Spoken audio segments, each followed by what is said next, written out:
Assalamualaikum warahmatullahi wabarakatuh. Bismillahirrahmanirrahim. Alhamdulillahirabbil alamin. Asyhadu an la ilaha illallah wa asyhadu anna Muhammadar Rasulullah sallallahu alaihi wasallam wa ala alihi wa ashabihi amma ba'du. Alhamdulillahirabbil alamin. Alhamdulillah jazakumullahu khairan. Alhamdulillah jazahumullahu khairan. Mudah-mudahan Allah memberikan kesehatan, kemanfaatan, kelancaran, dan keberkahan. Niatnya supaya selalu ditata dengan hati niat mukhlis lillah karena Allah. Yarjuna rahmatahu wa yakhafuna adaba. Baik Bapak Ibu, kita lanjutkan kajian hadis kita pada kesempatan ini. Kemarin sudah kita kaji babnya, sekarang hadisnya. A'udzubillahi minasyaitonirrajim. Bismillahirrahmanirrahim. Hadatsana Musaddadun qala hadatsana Abdul Aziz ibnu Mukhtar qala hadatsana Khalid al-Hada an Ikrimah qala berkata siapa? Qala berkata li padaku Ikrimah. Siapa? Ibnu Abbas, wali banihi, dan anak laki-lakinya Ibni Abbas rupane Aliun Ali. Jadi Ibni Abbas dan anaknya yang bernama Ali itu berkata kepada Ikrimah, Intoliko pergilah kamu ila Abi Sa'id pada Abi Sa'id. Jadi Pak Ikrimah amal soleh pergi ke Abi Sa'id. Fasma'a maka mendengarkanlah kamu min hadisihi dari hadisnya Abi Sa'id. Fantolakokna maka berangkat keduanya, Ibni Abbas dan anaknya Ali. Faida maka ketika itu huwa Abi Sa'id fi haidin di dalam kebun. Yuslihuhu membagusi dia hu pada kebun, merapikan kebun. Fa'akhoda maka mengambil siapa Abi Sa'id rida'ahu pada selendangnya. Fahtaba maka duduk jigrang dia. Duduk jigrang itu duduk mengkangkang. Suma kemudian ansya'a memulai siapa Abu Sa'id yuhadisuna bercerita dia hakna pada kami. Hatta sehingga atas sampai apa zikrun menyebut bina il masjidi dengan membangun masjid. Jadi ketika Ibni Abbas dan anaknya datang ke tempatnya Abi Sa'id, Abi Sa'id ini keadaannya berada di dalam kebun yang sedang memperbaiki kebunnya. Ya mungkin macul atau ngarit di situ atau merumput. Ya. Kemudian Abi Sa'id itu mengambil selendangnya lalu duduk jigrang. Lantas dia mulai menceritakan hadis, kepada kami, terus sampai pada akhirnya menyebut tentang membangun masjid. Ya. Jadi di dalam ceritanya Abu Sa'id itu sampai membahas tentang membangun masjid.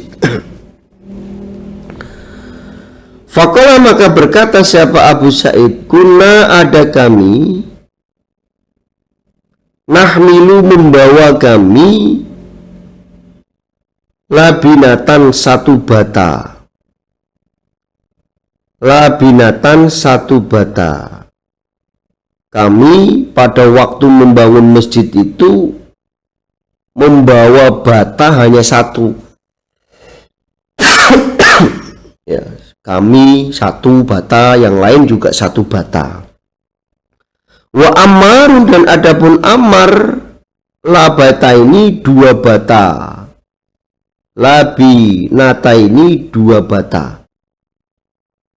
Yang lainnya bawa satu bata, sedangkan Ammar dia membawa dua bata.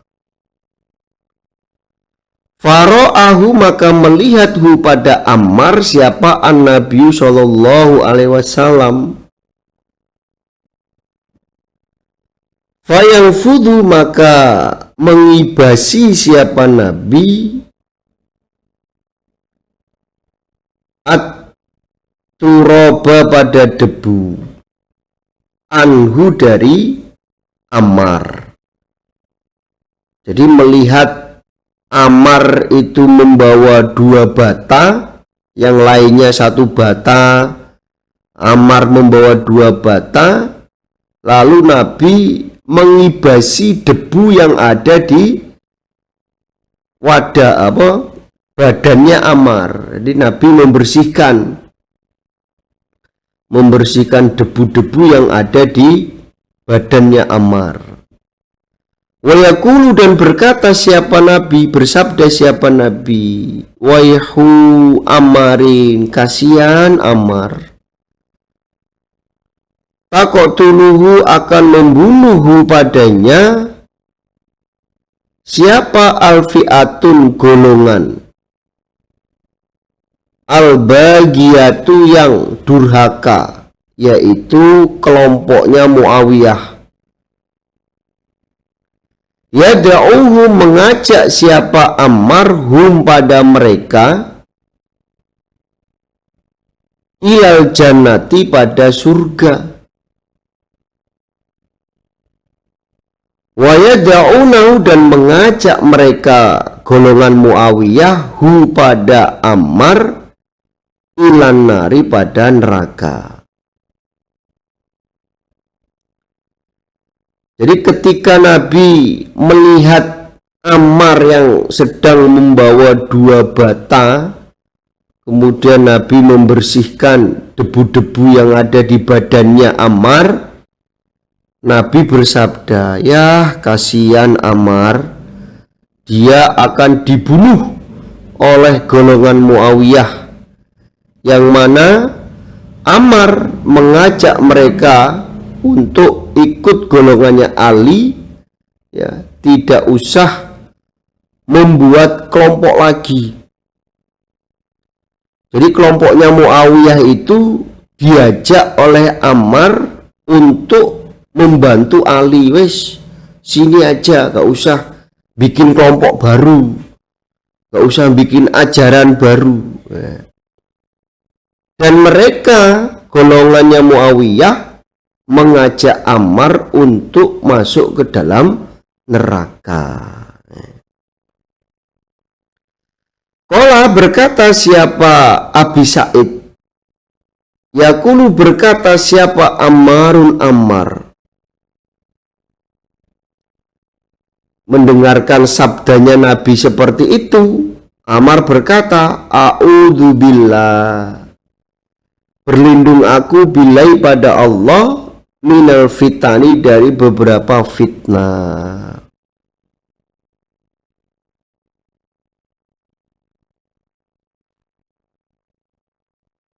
Mendengar sabdanya Nabi bahwa Ammar akan terbunuh oleh golongannya Muawiyah, yang mana Ammar mengajak mereka untuk ke dalam surga, yaitu gabung dengan kelompoknya Ali, sedangkan kelompoknya Muawiyah mengajak Ammar untuk masuk ke dalam neraka, ikut Muawiyah. Mendengar itu Ammar langsung berdoa, a'udzubillahi min fitan, ya Allah, aku berlindung dari beberapa terjadinya fitnah. Yang akhirnya Ammar itu wafat pada waktu perang Siffin. Perang yang terjadi antara Ali dan Muawiyah. Benar apa yang disabdakan Nabi. Ammar dibunuh oleh kelompoknya Muawiyah. Ini. Babul isti'anah, babnya minta tolong. Bin najari, pada tukang kayu. Wasunai, dan tukang membuat sesuatu. Fi a'wadil mimbar, di dalam beberapa kayunya mimbar, wal masjidi, dan masjid. Babnya minta tolong kepada tukang kayu dan tukang membuat sesuatu untuk membuat mimbar di masjid. Jadi ya, masjid itu memang disunahkannya ada mimbarnya, ada mimbarnya. Nah, ini babnya minta tolong kepada tukang kayu untuk membuatkan mimbar di masjid. Hadatsana Qutaibah bin Sa'id qala hadatsana Abdul Aziz ibn Abi Hazim an Sahal qala, berkata siapa Sahal, bahasa mengutus siapa Rasulullah Shallallahu Alaihi Wasallam ilam ro'atan, pada perempuan namanya Aisyah al-Ansori. Aisyah al-Ansoriyah, perempuan Ansor. Muri, perintahlah kamu, gula maki, pada budakmu, an-najaro, yang tukang kayu. Yakmal, mengerjakan siapa budak, li, bagiku Nabi, a'wadan, pada mimbar. Ajalisu, duduk aku, alaihinna, atas kayu mimbar. Jadi Nabi mengutus kepada seorang perempuan yang namanya Aisyah al-Ansoriyah agar budaknya itu membuatkan mimbar yang akan digunakan duduk oleh Nabi di masjid. Ya, mimbar masjid. Ya, mimbar masjid. Ya. Jadi dari hadis ini memang setiap masjid itu disunahkan mempunyai mimbar. Mempunyai mimbar. Tempat untuk khutbah, untuk nasihat, itu namanya mimbar. Jadi sunahnya, ya, sunahnya. Hadatsana Khalid qala hadatsana Abdul Wahid ibnu Aiman an Abi an Jabir an amro'atan, sesungguhnya perempuan. Khalid, berkata siapa perempuan, ya Rasulullah, wahai Nabi, ala aja'alu, adakah tidak menjadikan aku, laka, bagi engkau, fi syai'an, pada sesuatu, syai'an, pada sesuatu, taqa'udu, yang duduk engkau, alayata syai',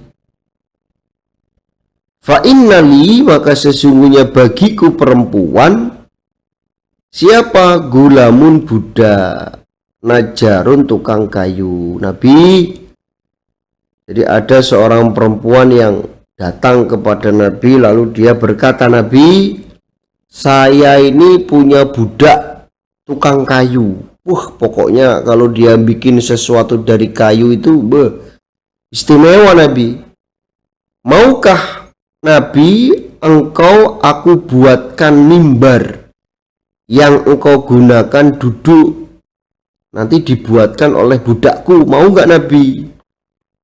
Qala, bersabda Nabi, in syi'ti, jika mengendaki kamu. Kalau memang itu kemauanmu ya monggo, silahkan kamu buat mimbar untukku.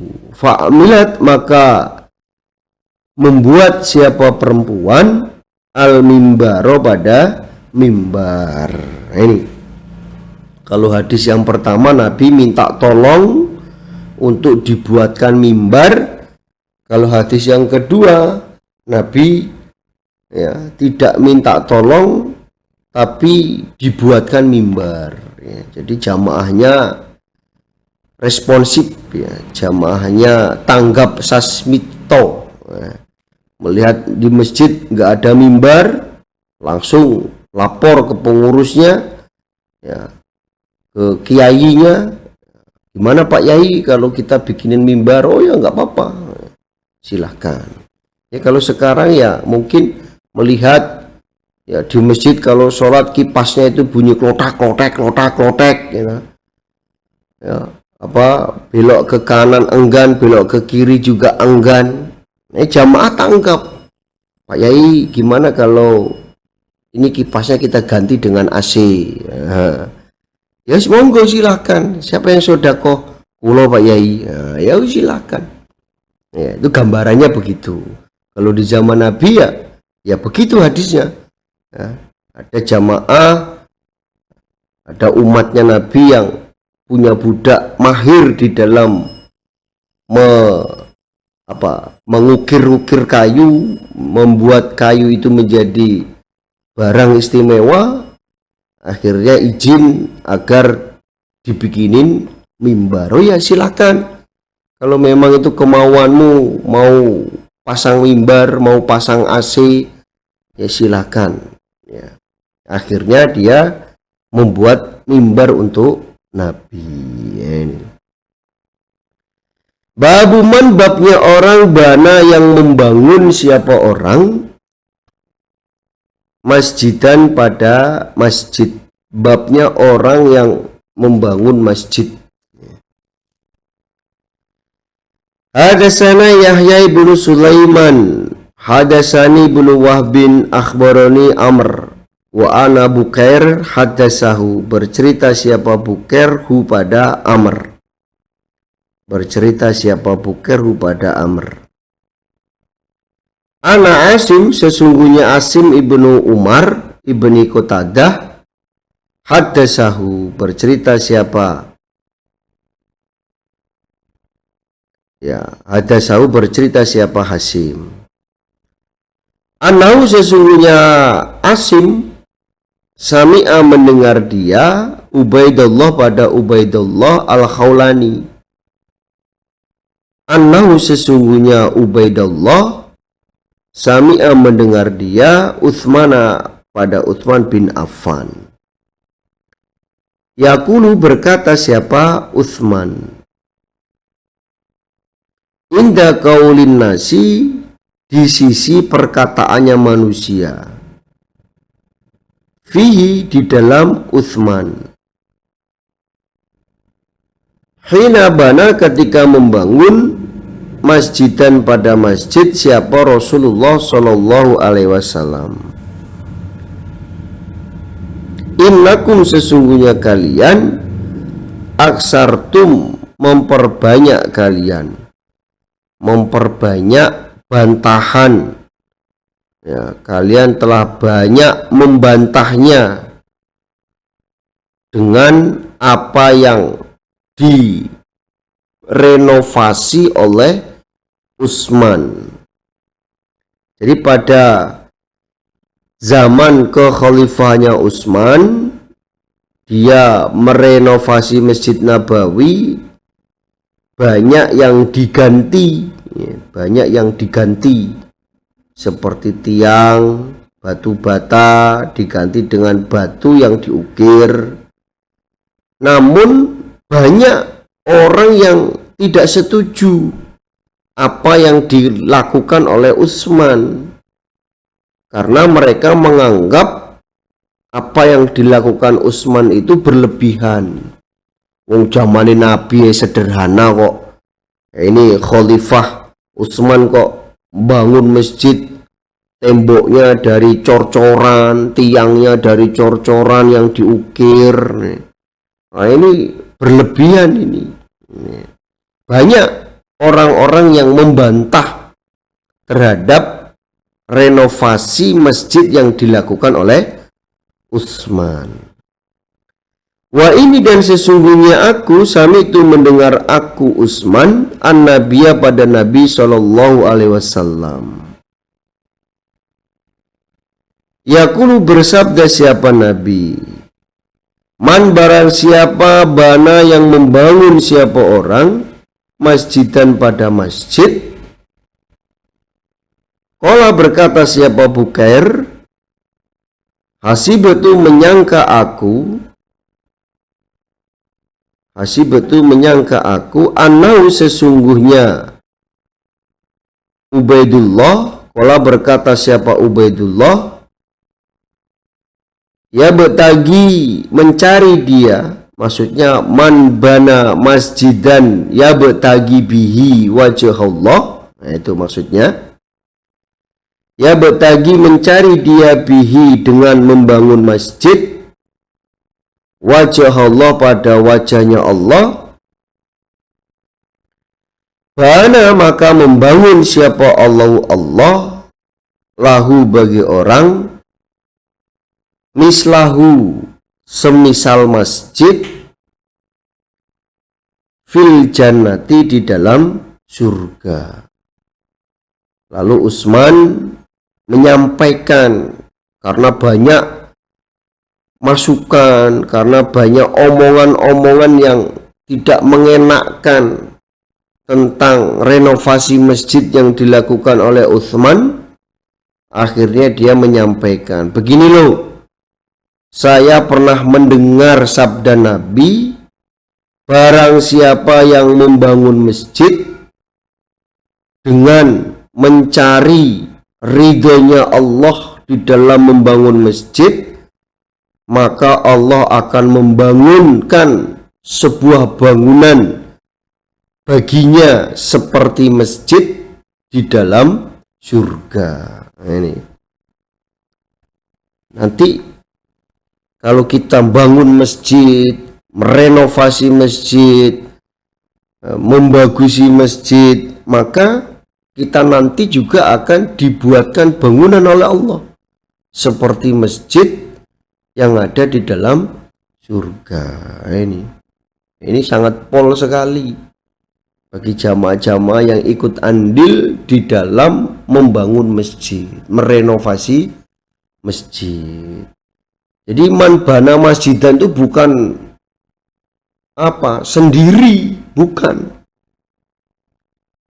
bangun masjid sendiri kemudian lain-lain, bukan, tapi gotong royongnya jamaah yang membangun masjid, maka Allah juga akan memberi pahala dengan membangunkan bangunan yang ada di surga semisal masjid. Jadi jamaah sodako bergotong royong untuk mewujudkan masjid itu terbangun kemudian digunakan untuk ibadah, ya maka satu-satunya jamaah yang ikut andil dalam pembangunan masjid, yaitu juga akan dibangunkan oleh Allah bangunan di dalam surga. Nah, ini enggak hanya masjid, bangunan-bangunan lain juga sama, ya, dikiaskan seperti masjid, GSGS, ya, bangun gedung serbaguna, membangun parkiran untuk sabilillah. Ketika jamaah itu ikut andil, ya sama, Allah juga akan memberikan pahala, yaitu membangunkan bangunan yang ada di dalam surga. Ini termasuk hadis, ya. Hadis inilah yang menjadi motivasinya Utsman bin Affan untuk merenovasi Masjid Nabawi, ya. Untuk merenovasi Masjid Nabawi yang kelihatannya sudah mulai kusam, cat-catnya sudah mulai ngelontok, gitu. Sudah mulai keropos kusen-kusennya. Ini dengan kita mengkaji seperti ini ya supaya diperhatikan. Masjidnya buka pintunya aja susah, bunyi kretek, harus didorong dengan memakai tenaga. Nah ini harus menjadi perhatian kita supaya direnovasi pintunya, diperbaiki ya ini. Bahkan kalau dalam hadis lain itu kan juga dijelaskan di dalam menjaga kebersihan masjid, barang siapa yang membuang satu butir debu dari masjid, maka Allah akan membangunkan suatu bangunan di dalam surga. Pol pahalanya.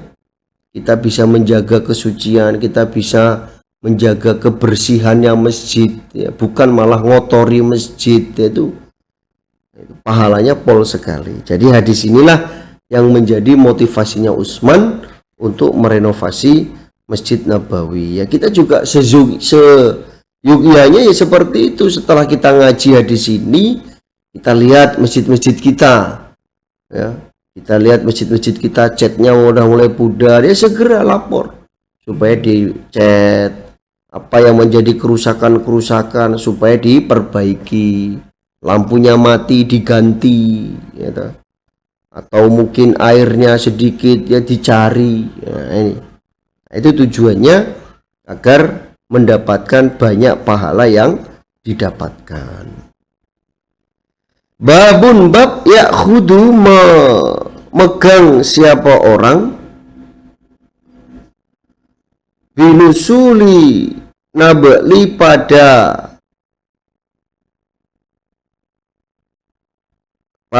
tajamnya anak panah, idza marra ketika lewat siapa orang fil masjidi di dalam masjid. Babnya ketika orang itu lewat di masjid dengan membawa anak panah, maka bagian yang tajam dari anak panah itu supaya dipegang agar tidak mengenai orang lain. Jadi kalau di masjid mungkin bawa apa, sapu lidi contohnya. Nah, tujuannya agar tidak mengenai orang lain, maka sapunya itu ya dipegang benar-benar agar tidak mengenai orang lain ketika berada di masjid, gitu. Atau mungkin membawa sesuatu yang dapat menyakitkan orang lain. Ya, ini yang menyakitkan orang lain itu supaya dihindarkan, ya, agar tidak mengenai orang lain. Hadatsana Qutaibah ibnu Sa'id qala hadatsana Sufyan qala qultu berkata aku Sufyan li Amrin pada Amr, asamita adakah mendengar engkau Jabiron pada Jabir ibni Abdillah? Pak Amr, apakah kamu mendengar hadis dari Jabir bin Abdillah? Yaqulu berkata siapa Jabir,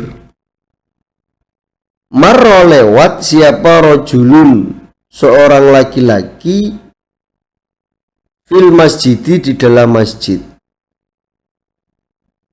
wa ma'ahu dan bersama rojul sihamun anak panah. Faqala maka bersabda lahu pada rojul siapa Rasulullah Shallallahu Alaihi Wasallam, amsik menahanlah kamu, maksudnya memeganglah kamu, bini soliha dengan tajamnya anak panah. Pernah enggak kamu mendengar hadis yang membahas tentang tajamnya anak panah? Lalu Jabir berkata, pada waktu itu ada seorang laki-laki yang lewat di masjid, keadaannya dia membawa anak panah. Lalu Nabi negor, lalu Nabi bersabda kepada rojul itu, hei rojul, peganglah tajamnya anak panah, awas hati-hati mengenai orang lain, tajamnya dipegang, ya, pegang yang tajam dipegang, itu agar tidak mengenai orang lain. Atau mungkin bawa pedang di masjid, bawa golok, bawa pisau. Nah, ini supaya disembunyikan tajemennya, ya. Jadi supaya megangnya itu disembunyikan agar tidak mengenai orang lain, ya. Jangan dipegang gagangnya terus begini-begini ya, kayak orang mau nantang, tapi dipegang, ya. Contohnya ini gagang, nah ini yang tajam, ya, dipegangnya dibalik, ya, pegang balik. Tujuannya agar yang tajam itu tidak mengenai orang lain, ya. Sama mungkin setelah menyembelih hewan kurban, nah ini dikembalikan, ya, dibalik. Tujuannya yang tajam itu tidak mengenai orang lain, nah, itu.